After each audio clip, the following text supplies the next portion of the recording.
Good morning, and a warm welcome to your show, Sunny Mornings, Venice Beach.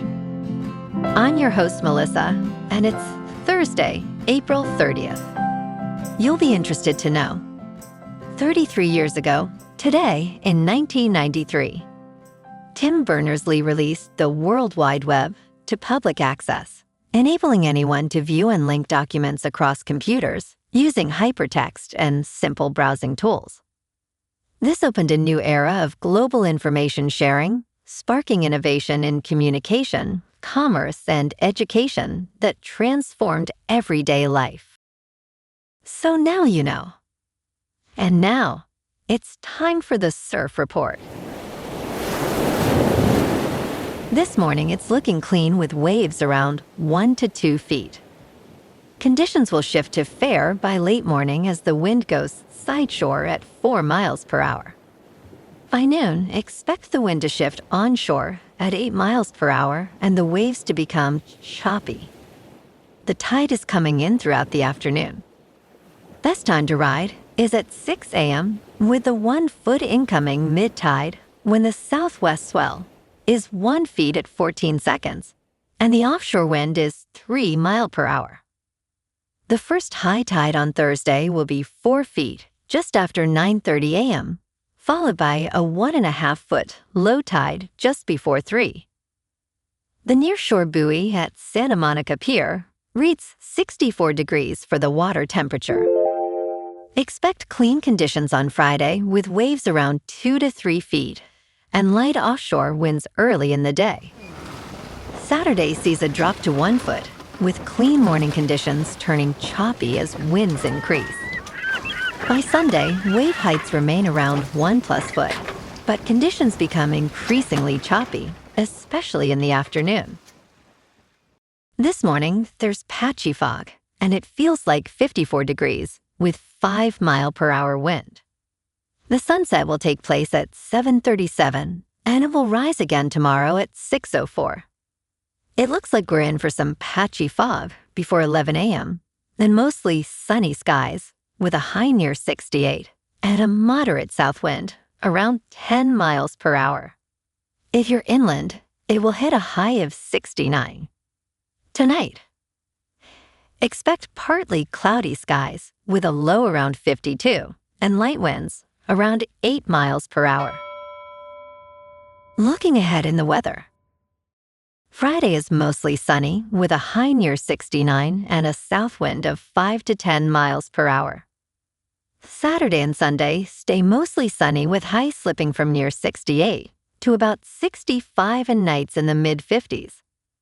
Monday remains mostly sunny with a high near 64 and a mild night around 55.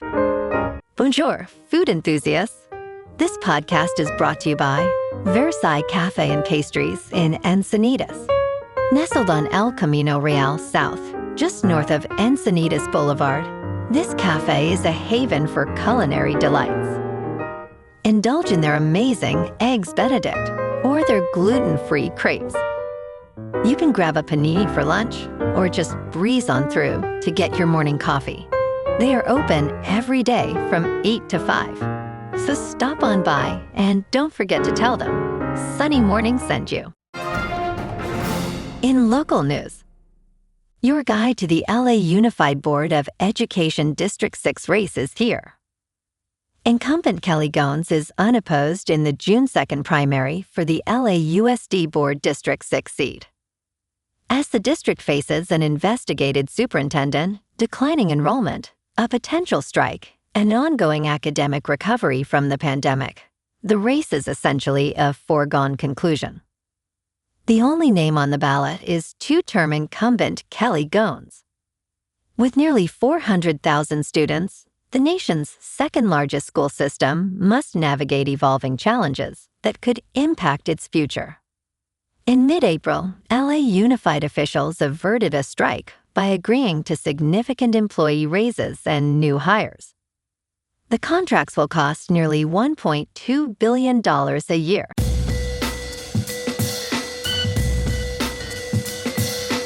Now on to sports. Saudi Arabia is pulling funding from Live Golf. its star players face a painful road back. LIV plans to inform players and staff by Thursday that Saudi Arabia's public investment fund will no longer finance the league after this season. The move signals potential demise for the upstart that disrupted professional golf, investing billions and attracting top players. The writing had been on the wall for nearly a month. Recent statements from the Public Investment Fund did not include the league in its 5-year vision. While LIV has expanded the sport globally, its operations no longer align with the fund's new investment phase. In local sports, the Dodgers fell to Miami 5-3 yesterday at Dodger Stadium, dropping their second straight to the Marlins. Tyler Glasnow struck out 9 but walked 6 and allowed 2 runs over 5 2/3 innings. LA managed just 5 hits and couldn't capitalize on their chances.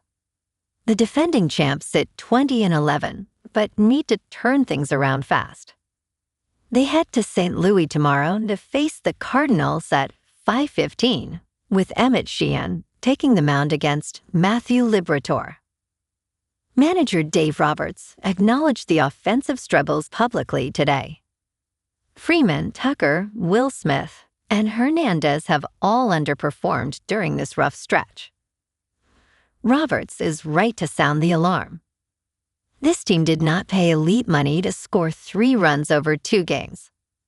Meanwhile, the Lakers face a critical Game 6 in Houston tonight at 6:30.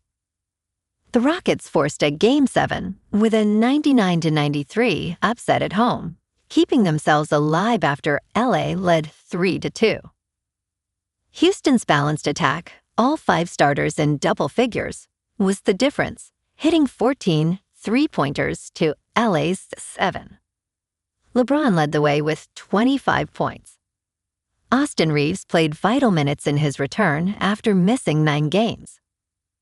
Kevin Durant remains sidelined with an ankle injury, so the Rockets will need another complete effort. The Lakers can close this out tonight and advance to Oklahoma City in the second round. In top news, the United States economy is facing significant challenges.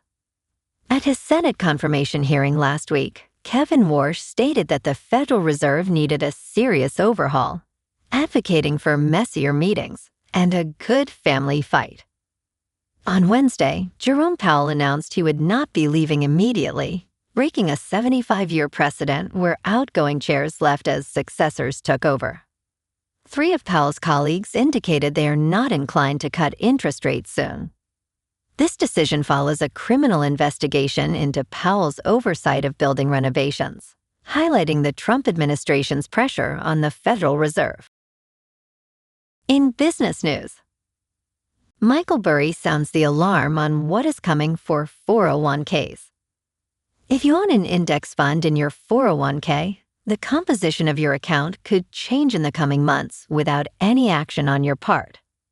SpaceX filed confidentially for what could become the largest initial public offering in market history on April 1st, and it aims to be added to the NASDAQ 100 shortly after it begins trading. Michael Burry believes ordinary investors holding 401k accounts are being positioned to fund insider profits on one of the most anticipated initial public offerings Wall Street has ever seen. NASDAQ overhauled its index methodology on March 30th, introducing the fast entry provision. In crypto movement, Bitcoin is down 1.5% to about $75,000. Ethereum is down 2% to about $2,000. And XRP is down 1% to $1.36. Moving on to a more local vibe. In our community spotlight on health and wellness, we are working with a national Pilates studio to bring you some free classes, so listen up. Check out Club Pilates, with several locations in the San Diego area. Pilates presents a comprehensive wellness approach, cultivating strength, reducing tension, and elevating mental well-being. Scientific research affirms its benefits. So now you can check out Club Pilates for a free class. with locations in Encinitas, Solana Beach, Oceanside, La Jolla, and more. Just be sure to tell them Sunny Morning sent you by. And now, back to the show. Let's talk tech. On April 22nd, 2026, the topic of design is highlighted. Artificial intelligence is eliminating one of the biggest bottlenecks in car design. Aerodynamics is necessary, yet time-consuming in this process. For General Motors and Jaguar Land Rover, artificial intelligence is stepping in to help. Aerodynamics significantly impacts fuel efficiency, especially in electric vehicles, enhancing battery weight offset and overall range. However, aerodynamic analyses are excruciatingly slow. Brian Stiles, Director of Design Innovation and Technology Operations at General Motors, states it can take days or weeks to get a full set of analysis back on the performance of that surface. And in entertainment news, Darth Vader arrives at Star Wars Land, marking a major shift in direction for Disneyland. His presence, along with that of Leia, Han, and Luke, has certainly ignited excitement among fans. While not every crowd may cheer a known notorious villain, the Disneyland faithful erupted in applause as Vader entered Star Wars: Galaxy's Edge. Kylo Ren has officially been evicted from Black Spire Outpost, making way for Vader, who will appear multiple times daily. In his first two appearances, he spoke of his quest to hunt down the young Jedi, flanked by two classic stormtroopers. Well, alrighty folks, it's time for the quote of the day. And today, our quote comes from the American journalist and author, Robert Quillen. And he said, "Discussion is an exchange of knowledge, argument an exchange of ignorance." And that's a wrap for this morning. You can check out our Instagram, YouTube, and TikTok for some captivating aerial videos with local news and the surf reports. Have an amazing day, my good friends. We'll see you tomorrow with another episode of Sunny Mornings Venice Beach.